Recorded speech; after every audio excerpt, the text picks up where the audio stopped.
tiga, tiga laporan polisi. LP 65 ada tiga. Jadi saya selama ditahan di Papua tidak pernah di BAP sebagai tersangka. Tiba-tiba setelah sepakat P21 penyidik dengan kejaksaan karena berkas palsu sama saya untuk mau disidangkan. Jadi dengan adanya ini saya sebagai anggota polisi walaupun pangkat saya rendah kan polisi Pak Karni.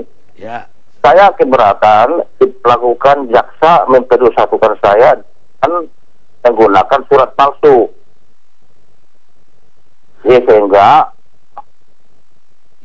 berdasarkan itu saya kan perlu jelas, ini kan hak saya, apa pelanggaran hukum atau apa dasar hukum untuk melakukan penangkapan dan menahan saya bilang penyidik Polda mengatakan di pengadilan saja kau berkata seperti itu.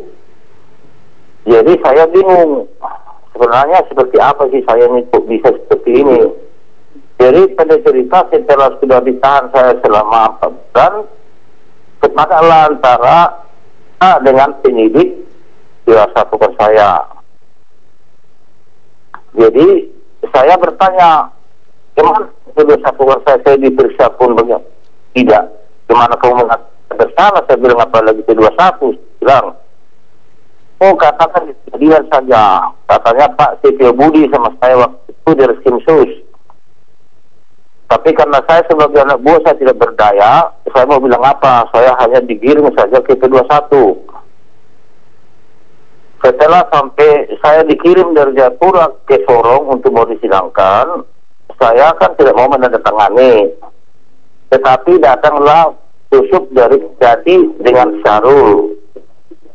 Karena ini sudah ranah nasional pasti. Nanti ada kebijakan dari pimpinan, misalnya saya pun harus tahu diri, saya ini kan anak buah, biasa saja. Jadi bahasanya Pak Yusuf dari Kejati dengan Syarul mengatakan, sudah kedatangan saja, nanti kita akan panggil Sitorus, nanti akan saya tanya kejanggalan-kejanggalannya seperti apa, nanti akan saya kirim nanti ke Jaksa Agung supaya nanti diberikan surat pemberhentian penuntutan. Ya kalau begitu ya sudah, saya penting kan saya tidak ada kesalahan saya. Tapi kalau begitu mana-mana saja saya bilang. Akhirnya tidak lama kemudian langsung saya disidangkan.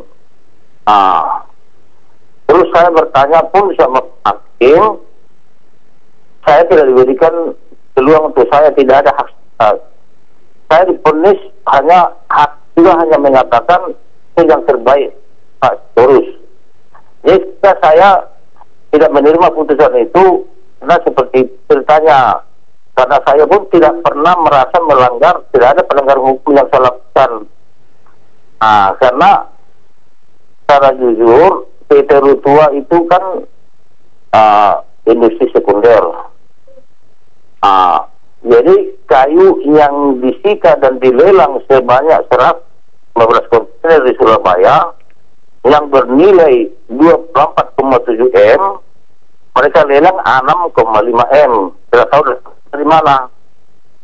Jadi saya pikir-pikir berarti tujuannya mereka untuk bikin saya P21 paksakan saya berarti untuk mau merampok kayu P115 kontainer.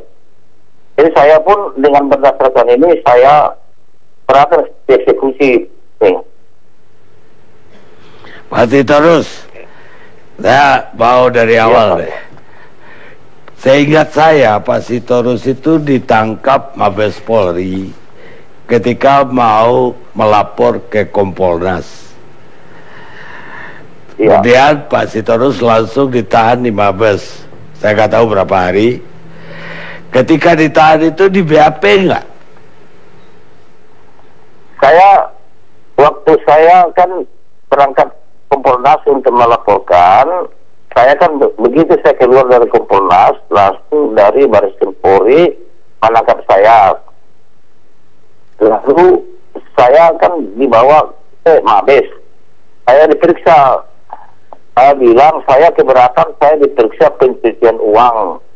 Saya bilang karena tidak ada pelanggaran hukum yang saya lakukan. Terus datang dari Mabes Polri mengatakan sudah ada bukti permulaan. Saya bilang tidak ada Pak Kondas bukti permulaan karena saya tahu karena Petro itu adalah perusahaan keluarga. Saya tahu persis saya bilang. Tetapi datanglah dari Mabes Polri katakan sama saya tanpa pembuktian pidana pokok pencucian uang bisa diproses, katanya begitu. Jadi akhirnya saya di BAP sebagai tersangka dengan pencucian uang, tersangka pencucian uang dengan pokok illegal logging dan illegal BBM. Jadi sedangkan izin PT Rutua dengan PSAW kan saya lengkapi pada saat di situ. Tetapi karena bahasa bis pencucian uang tanpa membuktikan pidana pokok katanya, jadi saya diperiksa di Mabes. Akhirnya 2 hari sudah itu saya dibawa ke Jayapura. Setelah dibawa saya ke Jayapura ditahan hampir 4 bulan. Setelah 3 bulan saya ditahan 1 bulan lebih, diberikanlah berkas yang lain-lain, tetapi hasil pemeriksaan saya sebagai tersangka pencucian uang tidak ada diberikan. Satukan semua, disatukanlah. Saya dua kali saya diperiksa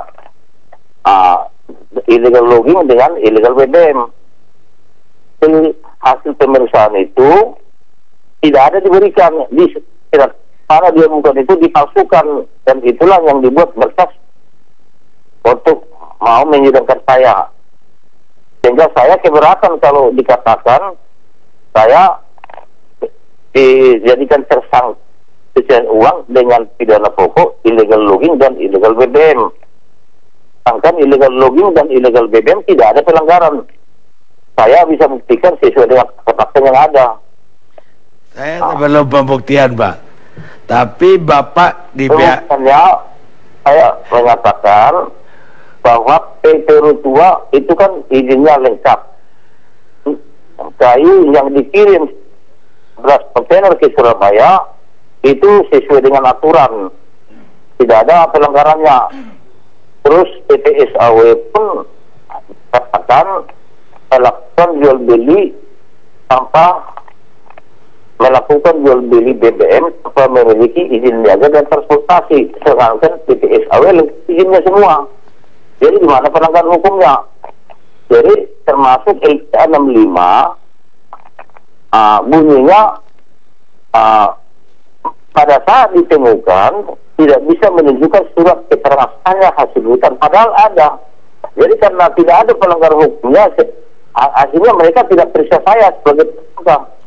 Sehingga saya keberatan dengan adanya cara-cara yang dibuat oleh penyidik dengan kejaksaan ini mengatakan saya dia ponis itu, sehingga sampai sekarang saya keberatan, saya dieksekusi Pak Kami.